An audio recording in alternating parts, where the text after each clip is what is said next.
1972年，马来西亚侨生陈琴生来到成功大学化工系读书。学期开始，敢若上7节课，都无机会搁再倒转去学校啊。陈琴生过会记得，迄天的台南好天好日。下课了后，伊准备要倒转去宿舍，煞叫一个姓文的查甫人甲伊借话。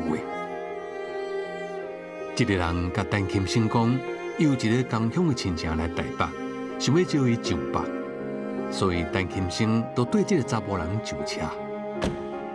坐伫车顶，陈琴生愈想愈唔对，家己并无什么伊所讲的迄款的亲情呢，就虽表示讲要落车，但是煞叫对方甲反驳。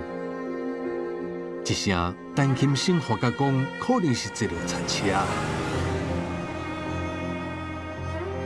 后来，陈琴生才知影讲，家己被控牵涉台南美国新闻处的爆炸案。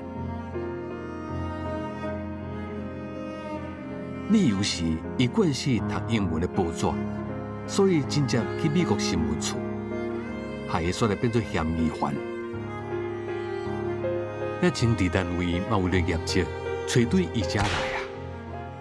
为了要互陈琴生认罪，伫咧去往关押的几礼拜之内，政治人员对伊起骹动手，拍甲吐血，用大头针插伊每一个指甲旁。